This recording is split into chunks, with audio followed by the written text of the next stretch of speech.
यानंतर बातमी आहे तुम्हाला सावध करणारी। तुमच्या घरात नॉनस्टिक भांडी वापरत असाल तर खबरदार, नॉनस्टिक भांड्यामध्ये बनवलेल्या स्वयंपाकात मायक्रोप्लास्टिक आणि घातक रसायनं मिसळली जात असल्याची माहिती समोर आली आहे। ओरखडे उठलेल्या नॉनस्टिक भांड्यामध्ये बनवलेला स्वयंपाक विषापेक्षा कमी नसल्याचा अहवाल एका आंतरराष्ट्रीय संस्थेने प्रसिद्ध केलाय। बघूया सविस्तर।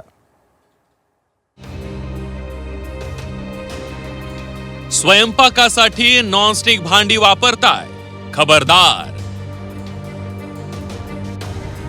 नॉनस्टिक भांड्यांमधून मायक्रोप्लास्टिक माणसाच्या पोटात। नॉनस्टिक भांड्यांमुळे कॅन्सर, किडनीच्या आजारांना निमंत्रण। आधुनिक जीवनशैलीत स्वयंपाकघरात अनेक बदल झाले।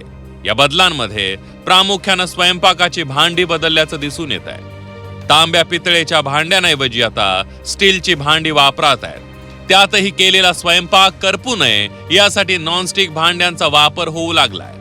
नॉनस्टिक भांड्यांमुळे केलेला स्वयंपाक करपत नाही, त्यामुळे अशी भांडी स्वयंपाकघरात वाढत गेली। पण आता या नॉनस्टिक भांड्यांच्या वापरानेही गंभीर साइड इफेक्ट समोर आले। एका संशोधनात नॉनस्टिक भांड्यांमध्ये विषारी घटक असल्याची माहिती समोर आली आहे। नॉनस्टिक भांड तापत असताना त्यावरील थर हळूहळू निघून जातो। चमच्यामुळे भांड्यातील कोटिंगवर ओरखडे पडतात। ओरखड्यामुळे भांड्यातील कोटिंगमधील मायक्रोप्लास्टिक अन्नात मिसळतात। अन्नात मिसळलेले मायक्रोप्लास्टिक माणसासाठी विषापेक्षा कमी नसतात। नॉनस्टिक भांड गरम केल्यावर त्यातून PFO नावाचा विषारी घटक बाहेर पडतो। सध्या आपण बघतो की नॉनस्टिक किचनवेअर जे आहेत ज्याच्यामध्ये आपण वेगवेगळ्या प्रकारच्या भाज्या करतो, स्वयंपाक केला जातो।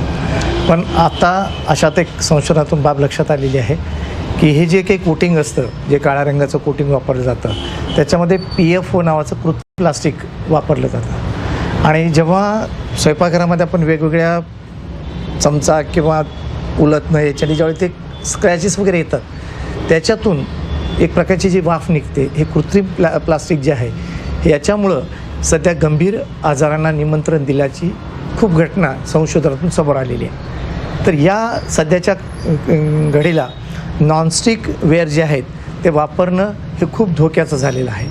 नॉनस्टिक भांड्यांचा सततचा वापर म्हणजे वेगवेगळ्या आजारांना निमंत्रण दिल्यासारखंच झालंय। नॉनस्टिक भांड्यांच्या सततच्या वापरानं अनेक आजार होण्याची भीती तज्ज्ञ व्यक्त करतात। कॅन्सर, वंध्यत्व, थायरॉइड, यकृताचे आजार, मूत्रपिंडाचे आजार होण्याची शक्यता बळावत असल्याचं डॉक्टर सांगतात। कर्करोग, ज्याला आपण कॅन्सर म्हणतो, थायरॉइडचे आजार, मूत्रपिंडाचे आजार आणि इव्हन लिव्हरचे आजार या नॉनस्टिक वेअरच्या कटिंग झालेल्या ज्या काही भाग असतात त्याच्यातून निघणाऱ्या दूषित वायूमुळं या पद्धतीचं समोर येतं आहे। आणि याच्यामुळं ही बाब संशोधकांनी अत्यंत जाणीवपूर्वक काळजी घेण्यासाठी सांगितली। नॉनस्टिक भांड्यांचा वापर आरोग्यासाठी अपायकारक असल्याचे निष्कर्ष संशोधनातून पुढे आल्यानं पुन्हा पारंपरिक भांड्यांच्या वापराकडे सामान्यांनी वळावं असा सल्ला तज्ज्ञ देताना दिसतात। त्यातही मातीची भांडी अधिक उपयुक्त असल्याचा दावा करण्यात आला। यामध्ये पारंपरिकमध्ये आपण बघतो जशी स्टीलची भांडी आहेत, आपण कलई केलेली पितळीची भांडी आहेत आणि सर्वसामान्य लोकांना ॲल्युमिनियमची भांडी आहेत। हे वापरण्यासाठी चांगलं आणि सर्वोत्कृष्ट आहे ही मातीची भांडी, ज्याच्यामध्ये मातीच्या भांड्यामधून जर स्वयंपाक केला आपण तर त्याच्यामधून झिंक, कॅल्शियम, मॅग्नेशियम, आयर्न वगैरे क्षारसुद्धा मिळतात। त्याचप्रमाणे ते शिजवलेलं अन्न जास्ती वेळ चांगलं राहू शकतं। माणूस जी मेहनत करतो ते 2 वेळचं अन्न सुखानं खाता यावं यासाठी, पण ज्या भांड्यात हे अन्न शिजवतो ते भांडच जेवणात विष कालवत असेल तर ते गंभीर म्हणावं लागेल। त्यामुळे पुन्हा एकदा तांब्या पितळेची भांडी वापरण्याकडे वळावं लागेल असं दिसू लागलंय। सतीश मोहिते, झी 24 तास, नांदेड।